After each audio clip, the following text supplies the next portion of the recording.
जो इस ग्रुप के मेंबर्स हैं ये सारे के सारे मोस्टली कॉपर या आयरन की ओर्स की फॉर्म में पाए जाते हैं। दैट्स वाई इनको हम लोग चैल्कोजेंस का नाम देते हैं। अब अगर हम इसको वर्ड को समझना चाहते हैं तो जो चैल्कोजेन का वर्ड है ये ग्रीक वर्ड, दो ग्रीक वर्ड से ड्राइव किया गया है। पहला है हमारे पास चैल्को, चैल्को ओर से ड्राइव किया गया है, और दूसरा है हमारे पास जेन, जेन का मतलब होता है फॉर्मर।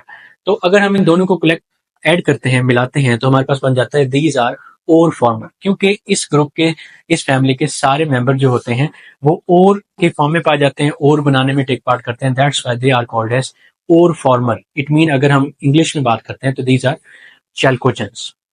अब ये मैंने कुछ और भी मेंशन किए हैं। यहाँ पे जो सल्फर और ऑक्सीजन है ये इस फैमिली के मेंबर है, लेकिन ये कॉपर और आयरन की ओर की फॉर्म है। That's why these all members are called as chalcogens.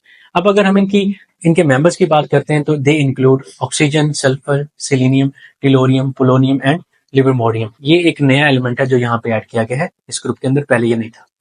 अब इनमें जो ऑक्सीजन एंड सल्फर है these are non metals. Selenium, tellurium and polonium, these are metalloids. We know that metalloids are the elements which contain some of the properties of metals and some of the non-metals. That's why they are called as metalloids. And livermorium जो है यहाँ पे Lb, ये एक नया element है, ये एक सिंथेटिक मेटल के तौर पे यहाँ पे ऐड किया गया। अब इनकी प्रॉपर्टीज अगर आ जाती है शॉर्ट क्वेश्चन के तौर पे, तो आप यहाँ पे ऐड कर सकते हैं कि दे show oxidation state of -2 and they contain valence electron totally 6। इनके पास 6 वैलेंस इलेक्ट्रॉन होते हैं। ये -2 की वैलेंसी शो करते हैं, ऑक्सीडेशन स्टेट भी -2 की शो करते हैं। इसके अलावा आप लिख सकते हैं कि इस ग्रुप के जो मेंबर्स हैं मोस्टली एलोट्रोप्स, ज्यादा से काफी सारे एलोट्रोप्स के बनाते हैं। जैसे ऑक्सीजन है, इसके भी काफी सारे एलोट्रोप्स हमारे पास पाए जाते हैं। आगे हम बात करते हैं जी नेक्स्ट फैमिली की, that is halogens. That is the second last family of the modern periodic table, that is halogens. सबसे पहले हम देखेंगे why this family is called as halogen. तो हैलोजन दो ग्रीक वर्ड से ड्राइव किया गया। First word halis and the second one is gen. Halo, halis से ड्राइव किया गया। हेलिस का मतलब होता है सॉल्ट, और जेन का मतलब फॉर्मिंग, जैसे हमने ऊपर वाली फैमिली में देखा। तो it mean these elements are salt forming. We know that जब हम इसके मेंबर्स को, ग्रुप 17 के मेंबर्स को या हैलोजन मेंबर्स को ग्रुप नंबर 1 और ग्रुप नंबर 2 की मेटल के साथ ट्रीट करवाते हैं तो ये हमें स्टेबल सॉल्ट्स देते हैं। इसी वजह से हम इनको सॉल्ट फॉर्मिंग एलिमेंट्स कहते हैं, और हम इंग्लिश में इनको हैलोजेंस के नाम से जानते हैं। और इसकी एग्जांपल हम यहाँ पे देख लेते हैं। Suppose I have an example. हमारे पास एक मेंबर है सोडियम,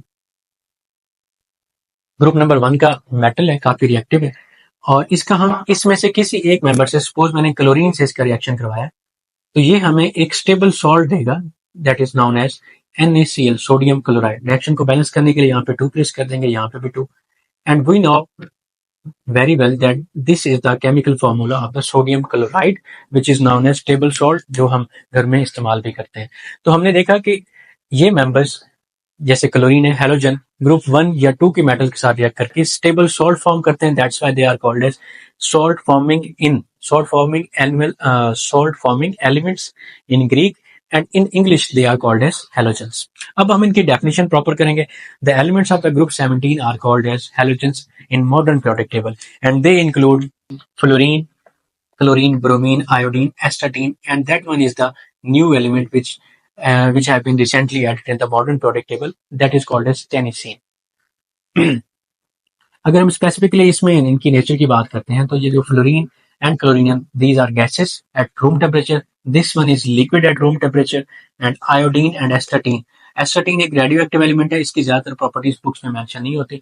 और आयोडीन जो है it will present in the solid state at room temperature. It mean 25 degree Celsius पे ये एलिमेंट जो है इस तरह की फिजिकल स्टेट में एग्जिस्ट करेंगे।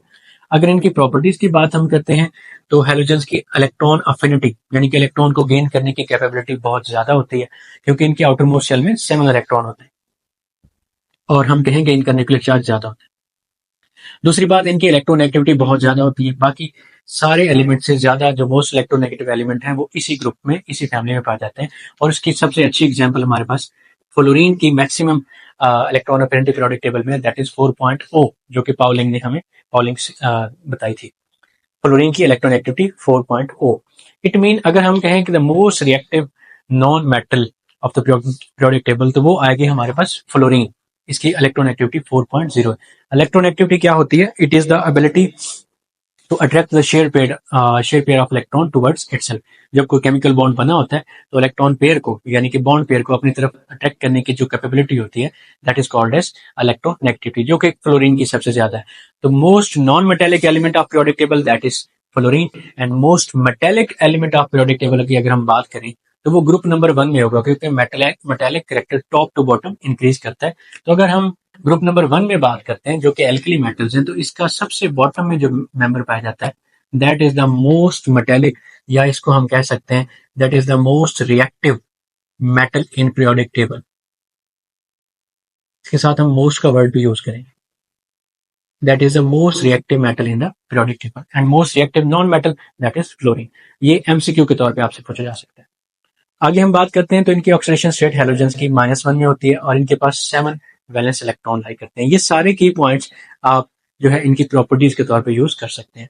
The last family of the modern periodic table that is noble gases, इनको ग्रुप 18 एलिमेंट्स के नाम से भी जाना जा सकता है और इनको जीरो ग्रुप एलिमेंट्स भी कहते हैं। There was a time when they are called as inert elements. Inert mean they totally non reactive in nature, but जैसे जैसे टाइम गुजरा इनके कुछ कंपाउंड्स डिस्कवर हुए, दैट्स वाई अब इनको हम इनर्ट एलिमेंट्स नहीं बल्कि जीरो ग्रुप एलिमेंट या फिर नोबल एलिमेंट्स के नाम से जानते हैं। अब इनकी सबसे पहले proper definition, the elements of the group 18 in the modern periodic table those are called as noble gases. इसमें इंक्लूड है हमारे पास helium, neon, argon, krypton, xenon, radon and oganesson. ये एक न्यू एलिमेंट है जो अब मॉडर्न पीरियोडिक टेबल में ऐड किया गया। The last member of the modern periodic table, इसका एटॉमिक नंबर हमारे पास 112 होगा। लेट मी कंफर्म, सॉरी, इसका एटॉमिक नंबर हमारे पास 118 होगा क्योंकि हमारे पास टोटल 118 एलिमेंट्स है मॉडर्न पीरियोडिक टेबल में। इसकी प्रॉपर्टीज की अगर हम बात करते हैं तो these are the most stable elements of the periodic table. Stable क्यों है? क्योंकि इनकी electronic configuration something like this, इस तरह से होती है। और हमें पता है ये NH2 एंड NP5 का मतलब N for natural number, natural integer. ये शेल नंबर को रिप्रेजेंट करेगा, प्रिंसिपल क्वांटम नंबर को, जिस भी एलिमेंट की हम इलेक्ट्रॉनिक कन्फिग्रेशन शो करेंगे। S2 का मतलब ये डुप्लेट रूल को फॉलो कर रहा है। S में मैक्सिमम 2 इलेक्ट्रॉन आते हैं, तो इन सब एलिमेंट के पास 2 इलेक्ट्रॉन होते हैं। हीलियम के पास टोटली 2 इलेक्ट्रॉन होते हैं, तो वो डुप्लेट रूल को फॉलो करती है। बाकी सारे एलिमेंट इस electronic configuration, general electronic configuration को फॉलो करते हुए ऑक्टेट रूल को फॉलो करते हैं। That's why they are known as most stable element. I mean to say that इनके पास टोटल वैलेंस शेल में 8 इलेक्ट्रॉन होंगे या 2 होंगे। दैट्स व्हाई हम कहते हैं कि ये most stable element of the periodic table है। इसी वजह से इनको अनरिएक्टिव एलिमेंट का नाम भी दिया जाता है। These are unreactive at normal condition. अगर कंडीशंस नॉर्मल रहे तो ये अनरिएक्टिव है, लेकिन अगर हम कंडीशन चेंज करते हैं तो ये they do react at certain conditions. और क्योंकि ये अनरिएक्टिव है इसी वजह से इनके कंपाउंड जो है वो रेयरली एग्जिस्ट करते हैं नेचर के अंदर। अब हमने कहा है कि these are unreactive at normal condition, but अगर हम कंडीशन चेंज करते हैं तो इनके कंपाउंड एग्जिस्ट करते हैं। और बुक में इसी की एक बॉक्स के फॉर्म में एक उन्होंने आपको एमसीक्यू भी दी है कि हमारे पास एक कंपाउंड है that is xenon hexafluoroplatinate XePtF6। अब इसमें हम अच्छे से देख सकते हैं कि ये जो जिनोन है ये एक नोबल एलिमेंट है, नोबल गैस है। दैट्स वाई ये इसका कंपाउंड है, इस कंपाउंड के अंदर ये रिएक्टिव फॉर्म में मौजूद है। दैट्स वाई हम कहेंगे कि अब इनके कंपाउंड कुछ ना कुछ माइनर अमाउंट में एग्जिस्ट करते हैं। इसके अलावा इस ग्रुप में, इस फैमिली में आप एक और जो है इनकी प्रॉपर्टी ऐड कर सकते हैं। और वो प्रॉपर्टी क्या होगी जी हमारे पास? इस प्रॉपर्टी में हम ऐड कर सकते हैं कि these exist in mono atomic molecular form.